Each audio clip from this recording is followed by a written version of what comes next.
Before we begin, thank you very much to the Shark Kiddo for pitching in over on Ko-fi. Thank you very much for directly supporting the channel. I always appreciate anyone who can give a little bit so I can keep doing this for everybody. They mentioned in their comments thanking me for somehow finding something interesting to talk about. Not always. I was talking about faces yesterday. I'm sure someone thinks I'm scraping the barrel with that one. But I'm glad you appreciate it. I'm glad you enjoy what I do put out. Thank you very much. That is the last one in the Ko-fi pool at the moment. I'm just embracing it at this point. If anyone wants to do something about that, there you go. That's your warning. You people are having fun with it, so who am I to stop you? Like I said, I have a convention trip. A lot of videos soon are going to be automated, so this streak is probably not going to survive anyway. So there we go. But for now, we need to talk about the new issues of the Skybound Transformers books. And usually with the Skybound books, I tend to wait a little while because I'm trying to give the book a little bit of room to breathe. I want you guys to actually go out and read it for yourself because it is a really, really good set of comic books. Not this time. No, this time I actually want to talk about these now. So, yeah, so we're going to be talking about issues 21 and 22 of the Skybound books, 22 which just came out on Wednesday. And the important thing about these is I'm going to try and use very minimal art from inside the books themselves because I want you to go out and read them for yourself. Most of my visual examples will be taken from covers and preview pages that are already online. I'm not even going to use, in some cases, I'm going to use covers from different issues even, just for the sake of having visual examples for what I am talking about. So, that out of the way, the books themselves have a lot going on now, and I think part of the books right now is to try and consolidate that a little bit. So we're going to wrap up a few of these plot points first up, and we're going to begin with the Ultra Magnus plot point, where he's been captured by humans, government organization of unknown name or origin. So previously we had seen where this group had captured him, imprisoned him, and now we have someone who is sympathetic toward it. Someone who was looking to the Bible for comfort and couldn't find it because it doesn't explain giant alien metal robot from outer space. I don't normally like when religion is brought up in these books, which I admit is a little bit hypocritical because I kind of enjoy the 13 Primes and Primus. So, okay, let's say real world religion. Let's put it that way. But in this case, yeah, having someone show up from space kind of throws a lot of what shows up in religious documents as out the window. So it is a crisis of faith. It is something that people would be experiencing. So at least for some stories, you know, Skybound is a book that takes itself very seriously. You know, like I don't see the levity and the comedic beats that were in, say, Lost Light. That's not present here. It's a very different writing style. It is a very serious take on the Transformer mythos. So here I feel like it has a place, if only to show other human perspectives. But he is talking to this person who is trying to form, you know, some kind of courage in the face of what is overwhelming to them and their beliefs. When you have this is a military group who seems to just want to torture Magnus. I assume seeing what it takes to actually kill a Transformer. They're grilling Carly in one room while torturing Magnus in the other room. And none of this feels good. I don't even know what the goal of any of this is. It's not too defined. It just seems like government being evil for sake of evil government shenanigans. The only thing that we hear that is a substantial nature of this is that the West Coast is currently burning. We'll get to that in a minute.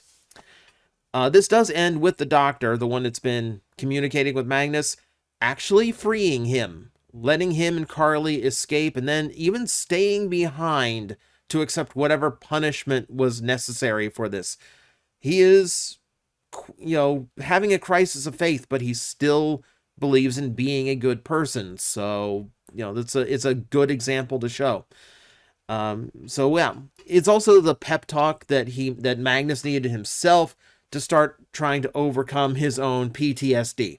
He went through a lot of it, but he met with someone who could kind of relate, and seeing him force through it made Magnus try to force through it. So we're getting Magnus, we're getting Ultra Magnus back up in the final battle. So the final battle of this story arc that ends at 24.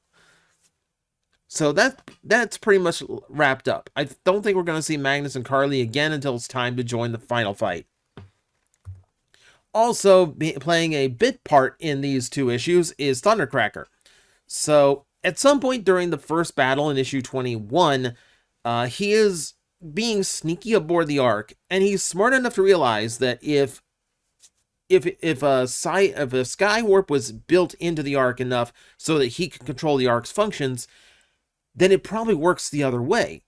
What if the Ark can activate Skywarp's functions? So he uses that to literally teleport the entire Ark somewhere else, completely removing himself from the combat. So Thundercracker is still very disgusted at just the warlike nature of Transformers in general. Still more sympathetic toward Earthlings, which is good to see, but he's completely removed himself and Skywarp from the equation, which does rob the Autobots of not only the way they use to repair themselves, but also their source of extra soldiers, as there are still who knows how many revived Autobots aboard the Ark. So that's going to be a huge plot point going forward. Don't feel like they're going to wrap that one up in time for the writing change, but at the very least, they'll probably find out what happened to the two Seekers and where the Ark potentially is. I will say, events of this book means they're probably just going to get farther and farther away from it. As someone right outside my shop seemed to think that it was a good time to rev their motorcycle. Thank you, moron. Now, let's move on to the Cybertron plot. This one is a little bit meatier. There's things going on here. We do have a working portal to Earth, so the Autobots that are on Cybertron could escape to Earth or help Optimus. But, of course, Cybertron barely has any energon to go around, meaning there is only one use of this portal. They will have one person go across. And Alita is dead set on making that cliff jumper. He doesn't want to be here. He's going to be a rogue agent to Alita's agenda, so it's better to just send him back. Let him go back to his precious Optimus Prime. But the books very heavily foreshadow that it's going to be Shredhead going back. The last few issues, Cliffjumper has been imparting Carly onto Shredhead. And you can tell that's the intention, that Shredhead is going to be the one that ends up going through the portal, and they're going to make sure that Carly is safe for, the foreseeable future, or to save her during the big encounter. It's not surprising because Shredhead is the big original character. I do know there are other original characters in this book.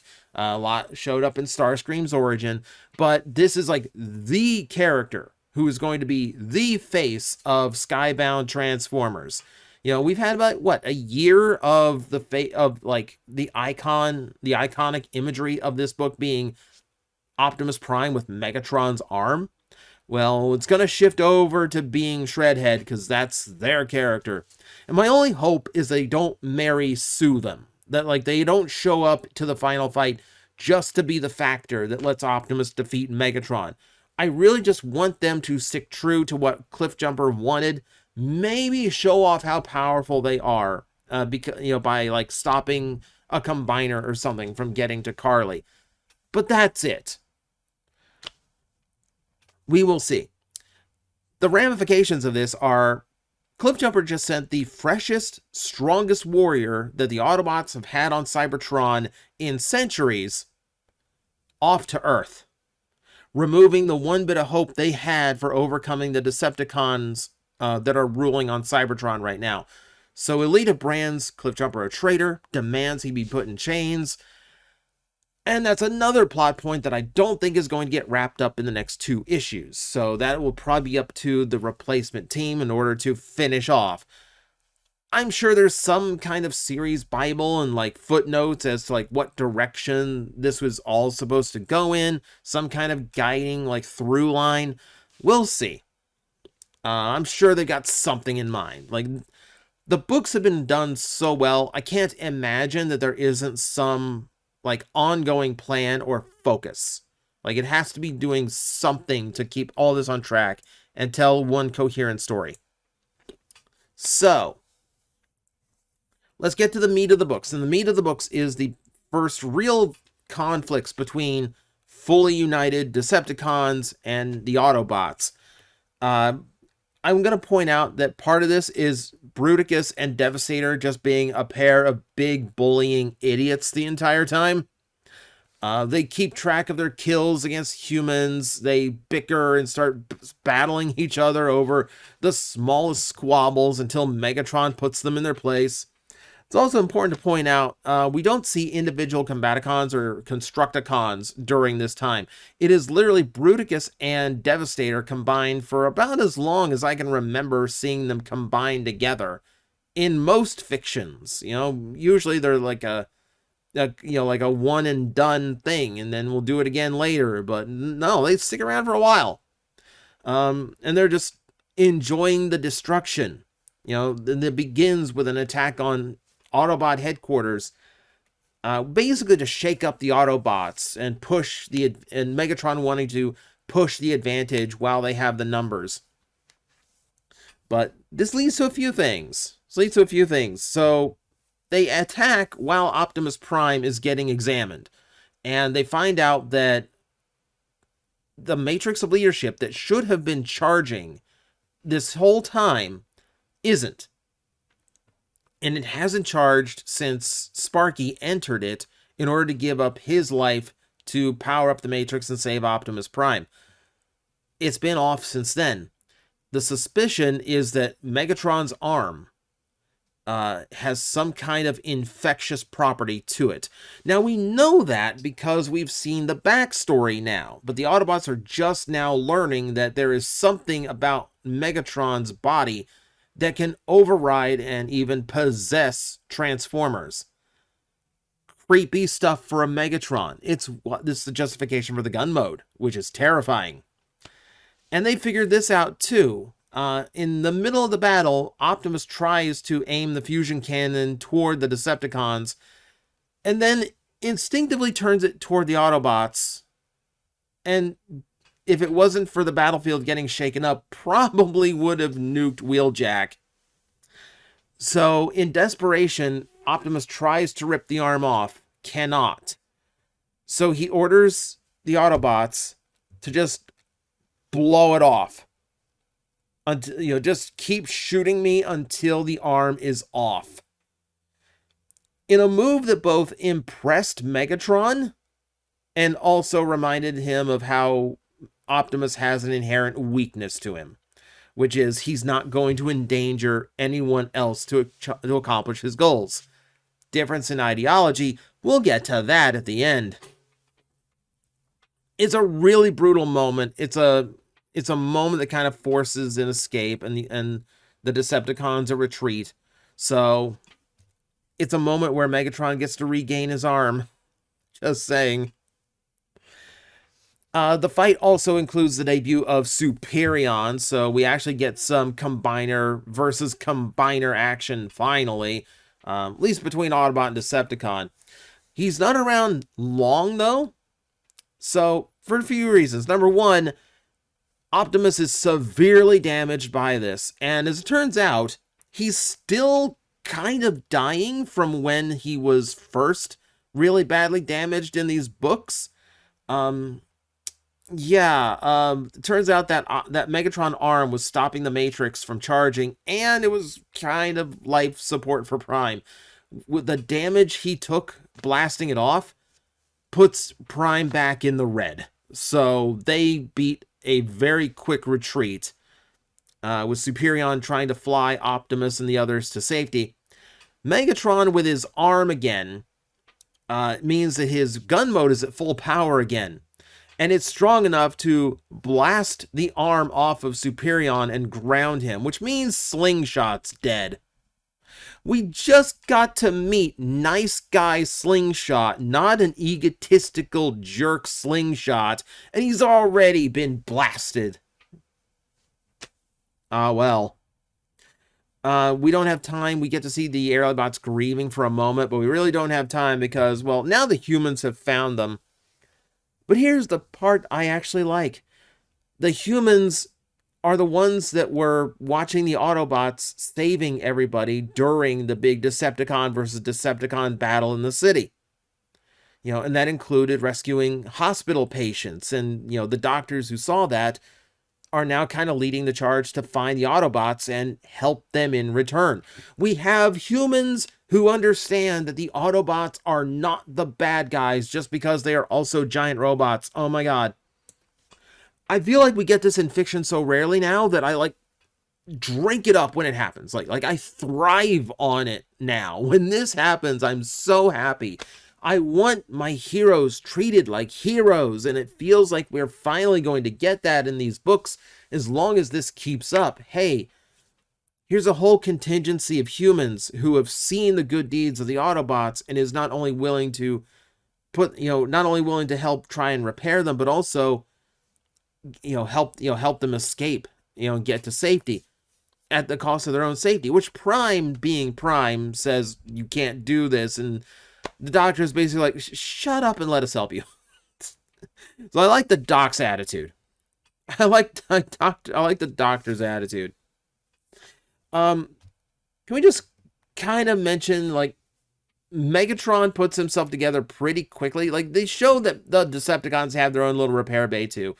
I really wish this lasted a little bit longer. Megatron with one arm and using laser beak for his eyes, like wired in literally.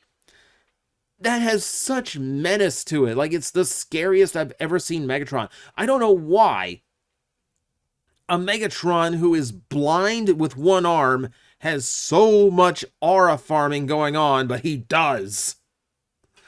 And I wanted it to stay. I wanted to keep having that for a little bit longer. I feel like it was too easy for Megatron to put himself back together when, like, Optimus Prime has been going without his right arm for, like, over a year in real-world time now. It's kind of amusing to me. Now, it does set up for Megatron to be very much in the advantage when the inevitable battle begins. But we'll see. There's twists and turns here that we need to account for. Like the fact that they tried to repeat the same story point. And I don't like how it felt a little bit repetitive in the moment with Prime on his deathbed, like trying to say okay, it's time to pass the Matrix. It's just like Jazz going like, don't do this again. So it's our second Prime death fake out of the book so far. We aren't even 2 years into them. I hope that's not a precedent that every time we are coming up to like the end of a 12-issue arc, Prime's gonna be on his deathbed again. Spike tries to do the same thing as Dad did. He tries to enter the Matrix in order to jumpstart it and save Optimus's life. This time, Prime grabs him before he can do it, but he's already got one hand in the Matrix, and Prime's holding on to his other hand, and it creates some kind of circuit that puts both of them in a comatose state. Optimus's spark is fading, but it's stable.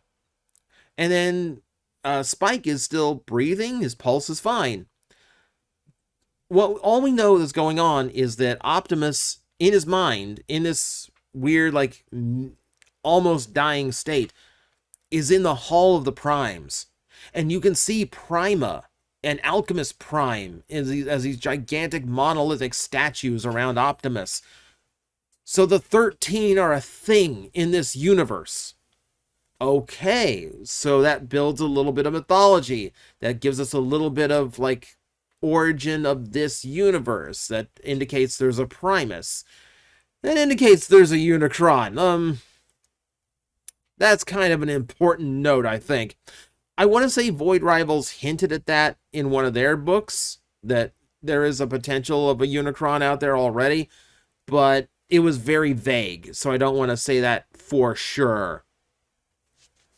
Either way, we are left on this cliffhanger of these humans rescuing the Autobots from the West Coast, which the Decepticons are just obliterating. Megatron has gone on a mission of, like, I'm going to remove all hope. This is what happens when you cross me, Optimus Prime. And he's just having the Decepticons rip the West Coast apart. They are making a final stand in Chicago. That sounds familiar. And that's where they're taking Optimus Prime. That's where they're hauling him off. That's where the other Autobots are following. So, yeah. I don't know how Shredhead and Ultra Magnus are just magically going to make it to Chicago, but we'll find out. There's 2 story points in here that we need to go. I know this is very long for one of these videos, but trust me, there's still more to talk about. This is a dense 2 issues. 2 story points. One is that they've recovered Ratchet's corpse, and I didn't see where they were taking it with them, but then again, they're all on the road. They're all in motion when they did this, so presumably he's on one of the trucks that is moving out to Chicago, maybe. But I can't imagine that they brought this back up just to rub it in Prime's face one more time before, like, everything gets really intense. Like, this seems unnecessary. Like, there's a lot of ways you could kind of, like, drag Prime's guilt up one more time, right? So this is a little bit of an overkill, unless this is not the end of it. It kind of makes me wonder what it really takes to kill a Transformer in this universe. Like, you have to imagine the catastrophic damage that happened to some of these Transformers when they crashed on Earth in the first place, and the Ark could still put them back together. You know, and inevitably Optimus is going to have to be fully rebuilt and regenerated, so they need some way of that happening as well, which just kind of starts leading me into, like, there's some other trick here, right? Like, the level that a Transformer has to be damaged in order to be declared dead seems inconsistent in this universe, you know? Like, I feel like, okay, Slingshot died. It wasn't enough that he got severely blasted. Megatron then ripped his head off. Okay, he's gone. But, like, Ratchet took a huge blast to the chest, and, you know, that's probably a spark chamber wiped out, but then again, there's been a lot of Transformers that were just literally in pieces, and they would still be brought back. I don't know at this point. Like, Starscream seemed pretty destroyed, and he managed to come back. I don't know. Like, I feel like they wouldn't have brought Ratchet's corpse up for just to rub it into Optimus Prime. I feel like there has to be something else. Like, there is another way we can actually get these Transformers, like, repaired and revived. You know, they're not completely gone yet, kind of thing. You know, just because, like,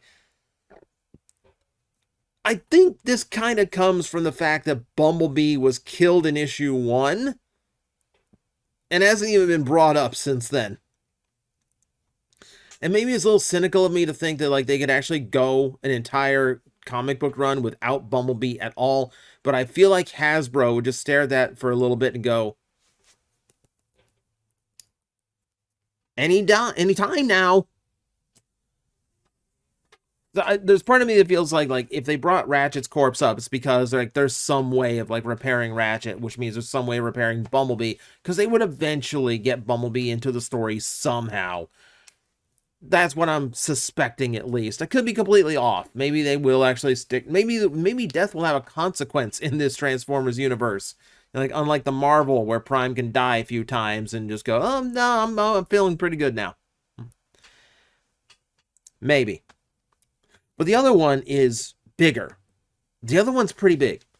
So, in exploring like the area around the Ark where Optimus first observed the planet Earth, they find obviously Megatron and Soundwave find this like ad hoc grave that has Prime's fingerprints on it, his handprints, and it's to the deer that he accidentally crushed, very early in the run. That moment everyone shared on social media because it's the most Optimus Prime the character has felt in like decades. So Megatron finds the corpse, knows Prime buried this deer, and is disgusted by it because it shows such weakness to put value into such a worthless life. And Megatron eventually just yeets the corpse. Just hucks it. Does not care. Does not care. But the difference is, when Megatron stands in the same place Prime stood when the deer got crushed, looking out onto the Earth, he actually does see the same thing Prime saw. He knows that this planet is special. He calls it beautiful, even. Okay, like, he actually is capable of that. That's weird. But it's also just showing the difference in ideology between them, where Prime values all life, Megatron values only, like, the life he sees as equal to his own. So, Cybertronians. And I guess in some cases, Decepticon only. And that's really what fuels this. Ultimately, in most Transformer stories, Optimus and Megatron have the same end goal: revive the planet of Cybertron. Now, it's for different reasons, but the most important thing is that the separation between Autobot and Decepticon is what they are willing to do to actually save their planet. And the Decepticons feel the same way we feel of like an ant colony that's right where we want to put our bushes or our garden. Like, it's a pest to be rid of, ends justify the means. It's a tiny little insignificant creature. Who cares if I exterminate it to get to what I want to do? And that's kind of in this, that's kind of where the Decepticons are coming from. We're just tiny little squishy things that don't matter to Megatron. That's just how that goes. Whereas Optimus, the Autobots, value life in all of its forms. So yeah, like so they feel this very differently. And when you're in an emergency situation like Cybertron is, or desperately low on energon, now I can start to see where the Decepticons might actually view the Autobots as evil for not being willing to do what it takes to save their home planet. Whereas, in this situation, in like a situation like ours, like in a real world scenario, this is like someone suggesting that we put an oil rig in the middle of like a protected forest or something, like protected wildlife area. And some people go, well, look at fuel costs, look at how much fuel that we need. This could really save us. This could help us a lot if we did this. And then other people would go, but look at all the indigenous wildlife that would die if you did this. We should be finding another way. It is that quick, direct solution versus the difficult, long route solution that preserves more life. That's your core difference between Optimus and Megatron, is that willingness to view others as inferior so that you are willing to do what it takes to save your own kind. And that's different. That's Megatron's viewpoint, whereas Optimus is, they're alive. They are my own kind. It's a really interesting way of like bringing the deer back around is an interesting way of just showing how different the ideology is, even if the end goal is the same. And even if what they look upon, they take the exact same thing away from it. This planet is beautiful. Optimus protects it. Megatron plunders it. We saw that with Shockwave earlier in these books too. So there's your split. And yeah, if you're in a desperate situation where you need fuel and Optimus is like, no, I won't let you take it from this or that, I could see where Decepticon, who doesn't have the same morals and scruples here, kind of would view that as doing a bad thing. I don't know, it makes me think. And like, that's one reason why the books are so good. Like, I'm thinking about the story. I'm thinking about like the long term. I'm thinking about why things are the way they are in these books.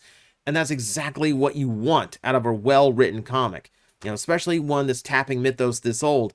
I'm not entirely sure how this universe works yet, even 2 years in, because they are doing a really, really good job of trickling that out and letting me imagine it for myself before pulling back the curtain.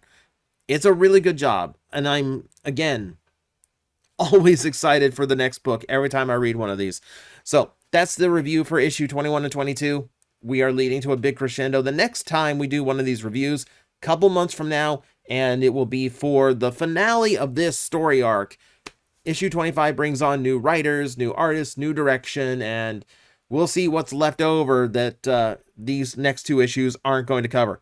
But until then, thank you very much for watching. Go support these books. They're absolutely worth supporting. And I will see you next time. Hello everyone, I am Astral Agent Magnetar, a Tokusatsu VTuber, and I am streaming 4 times a week over on Twitch, Monday, Tuesday, and Wednesday afternoons, and a special late night one on late Friday/early Saturday.